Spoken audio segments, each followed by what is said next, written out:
The rain had been falling for days, turning the streets of Albany into silver rivers and casting the Hudson River into a restless frenzy of brown and foam. On that particular evening, beneath the dim orange glow of the old iron bridge, a woman stood with both hands gripping the cold railing. Her clothes clung to her thin body, soaked through, her auburn hair plastered flat against her skull.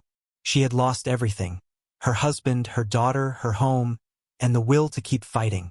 The river below called to her with its violent voice, promising an end to the torment. One more step, she thought. Just one. But then, through the sound of the storm, a quiet voice cut the darkness. Not tonight. She turned her head slightly and saw a man standing a few feet away. His work boots splashed in puddles, his jacket darkened by rain. And beside him, clutching his rough, calloused hand, stood a little girl with wide brown eyes. The man never intended to be anyone's hero. He was just a father, just trying to raise his daughter one day at a time. But what happened on that bridge would not only prevent a death, it would ignite a spark that could rebuild a life from ashes. This is the story of Ethan Miller, his daughter Clara, and the stranger who almost gave up. If you love emotional and heartwarming stories, don't forget to hit the like button, subscribe to the channel, and turn on the notification bell, so you'll always be the first to hear our next story. Now, let's begin. Daddy, why is that lady standing out there in the rain? Clara's small voice carried curiosity and something else, concern that seemed too deep for her 7 years. Ethan Miller felt her hand tighten in his as they approached the iron bridge that crossed the Hudson on the south side of Albany. His instincts told him instantly. The woman gripping the railing wasn't admiring the view. She was deciding. Stay right here, baby, he said, guiding Clara behind one of the thick steel beams. His chest pounded as he stepped closer. Miss, are you all right? The woman turned, and even in the fading daylight, Ethan could see her green eyes rimmed red with grief. They should have been striking, but instead they looked hollow, as if life itself had drained out of them. I'm fine, she said, her voice brittle. Just enjoying the view. Ethan glanced down at the river. The Hudson churned, swollen from days of rain, its currents violent, hungry. Nothing about it was worth enjoying. It's rough out there tonight, he said carefully. Not much of a view in weather like this. The woman let out a humorless laugh. Rough seems appropriate. That was when Ethan noticed her knuckles, bone white from gripping the railing too tightly, and the tremor running through her arms. It wasn't from the cold. She wasn't just thinking about jumping. She was fighting not to. He took a slow step closer. I'm Ethan. That's my daughter, Clara. We were just on our way to her dance practice. The woman blinked, as if the mention of a child had broken through her haze. She glanced toward the pillar where Clara peeked out. Despite the rain, despite her obvious distress, she managed to lift a trembling hand in a faint wave. Clara, with the innocence only children carry, waved back with a shy smile. She's beautiful, the woman whispered, and in that whisper was the sound of something breaking, something inside her that still remembered love. You're lucky, she added. I am, Ethan said without hesitation. But luck hasn't exactly been kind to you, has it? The woman's composure cracked. Tears spilled down her cheeks, indistinguishable from the rain. Lucky? She said bitterly. I don't even remember what that word means anymore. Ethan stayed quiet. Years of working construction had taught him that sometimes the most important things were said in silence. Finally, the woman spoke again. 3 weeks ago, I had everything. A husband, a daughter, a home. We weren't rich, but we had hope. We had plans. Ethan's heart clenched. The way she spoke, in past tense, was heavier than any storm. Her words came in a flood, like a dam breaking. My husband, Daniel, worked at the mine out by Kingston. He was on the night shift when there was a collapse. They said it was quick. He didn't make it out. Ethan swallowed hard, remembering the years he had feared not coming home from risky construction sites himself. And my daughter, Emily? Her voice faltered. She closed her eyes, as if bracing against a blow. She was 9, bright, funny, always drawing flowers on every scrap of paper she could find. After Daniel's funeral, she begged me to take her out to her granddad's old farm, said she wanted to see the horses. I thought it might ease her sadness. Rain drummed against the iron beams as Marianne shook her head violently, as if trying to erase the memory. The road was slick from rain, just like today. I lost control on a curve. We went into a ditch. I woke up in the hospital 2 days later. Emily. She didn't. Her voice broke completely. They said it was instant, that she didn't suffer. But all I could think was, I killed her. My own child. No, Ethan said firmly, the word cutting through the storm. That wasn't your fault. It was an accident. She laughed bitterly. Accident or not, she's gone. Daniel's gone. I've lost our apartment. I have no family, no job, no reason. I bought a bus ticket yesterday. Thought maybe I could start over. But there's nothing left of me to start from. Her grip on the railing tightened again. They say drowning is peaceful once you stop fighting it. Ethan's heart lurched. He was running out of words. But then, from behind him, another voice spoke. Small, clear, and utterly disarming. Daddy, Clara called, stepping out from behind the beam. Her little face was scrunched with concern. Is the lady sad? She looks like me when Mr. Whiskers went to heaven. The woman, Marianne, though Ethan didn't yet know her name, turned her head toward Clara. And for the first time since Ethan had approached, her eyes softened. Yes, sweetheart, she whispered. The lady is very sad. My daddy says when we're sad we need hugs, and hot chocolate, and maybe cookies if we have them. The woman's lips trembled, and then, impossibly, she smiled. Small, fragile, but real. Your daddy sounds very wise. Ethan seized the moment like a drowning man clutches a rope. She's right, you know. There's a little diner down the street. Best hot chocolate in Albany. Come with us, just to get out of this rain. I don't have money, she muttered. My treat, Ethan said quickly. From one parent to another.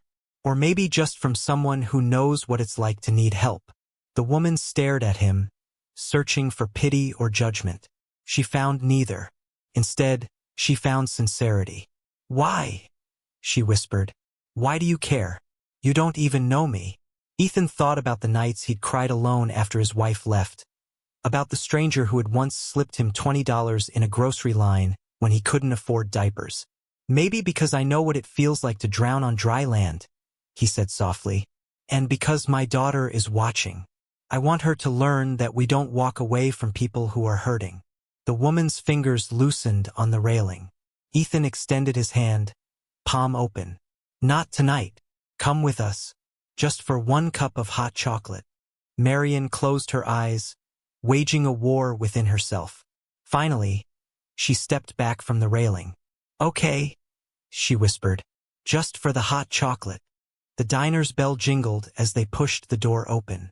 Warmth wrapped around them instantly, along with the smell of coffee and cinnamon rolls.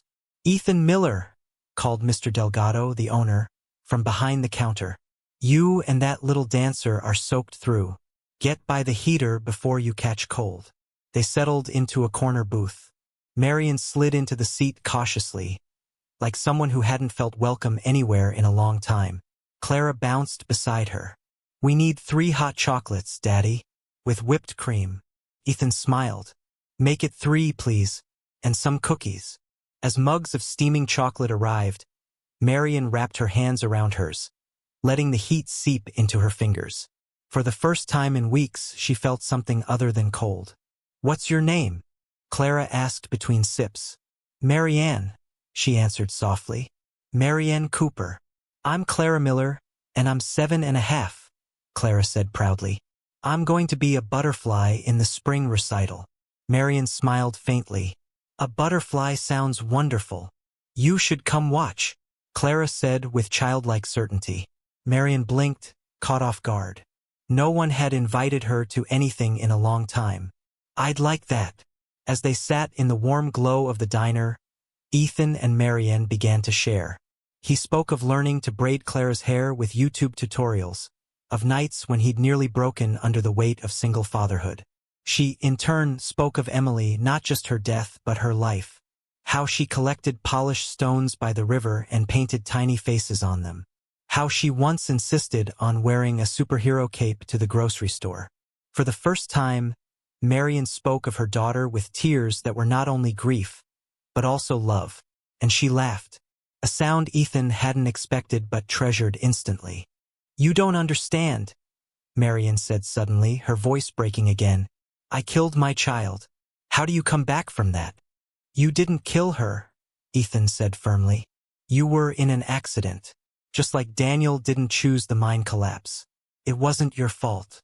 She shook her head, but Clara interrupted with brutal honesty only a child could have. "My daddy was really sad when Mommy left. He cried at night. But then he learned to make pancakes shaped like hearts. And now we're happy most of the time." Ethan flushed. He hadn't known Clara had noticed. "The point is," she continued, "it's okay to be sad, but you can learn new things that make you happy again. Like pancakes, or hot chocolate." Marian let out a shaky laugh through her tears. Ethan leaned forward. "Years ago, when Clara was a baby, I couldn't afford diapers. I was at the store, counting change, about to break down. A stranger behind me handed me $20 and said, 'We all need help sometimes.' I never got to pay her back. But maybe that's not how it works. Maybe we don't pay back. We pay forward." Marian stared at him. His sincerity was undeniable. And in that booth, beneath the hum of the diner lights, something shifted.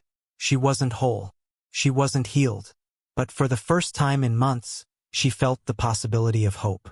As they prepared to leave, Mr. Delgado approached their table. "You know," he said to Marianne, "I've been looking for someone to help with mornings here. Nothing fancy, just taking orders, pouring coffee. The pay's not much, but it comes with free meals and all the coffee you can drink." Marian blinked in disbelief. "Why would you offer me that? You don't know me." Mr. Delgado smiled knowingly. "I know Ethan brought you in from the rain. I know you listened to his daughter talk about butterflies for half an hour without once looking bored. That's enough for me." Marianne's lips trembled. She nodded silently. That night, as Ethan walked Marianne to a small rental above his own apartment, she turned to him. "Thank you for not letting me do something I couldn't take back." Ethan looked down at Clara, who was stomping happily in puddles. "You know what?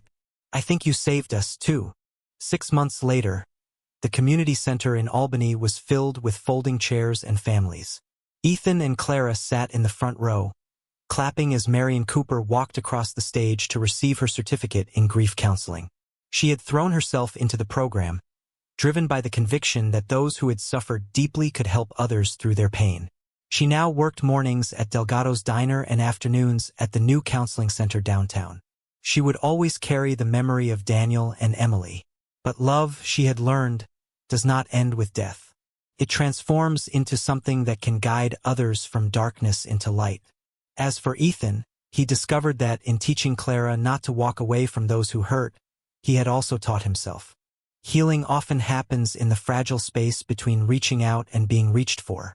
The bridge over the Hudson still stands. And when Marian crosses it on her way to the counseling center, she doesn't remember despair. She remembers the night when a father and his little girl reminded her that every ending can also be a beginning. And sometimes, on rainy evenings, she stops and looks at the water below, not with thoughts of ending, but with gratitude. Gratitude for the night when 2 simple words, "Not tonight," became the first words of the rest of her life. Because that's the thing about hope. It doesn't always arrive with fanfare. Sometimes it comes quietly, in muddy work boots, holding the hand of a little girl who believes heart-shaped pancakes can fix anything. If this story touched your heart, remember, you have the power to be someone's Ethan. To say not tonight to despair. To remind someone that life is worth one more day, one more conversation, one more cup of hot chocolate. Have you ever been in a moment where you had to choose between walking away and reaching out? Share your story in the comments. I'd love to hear it.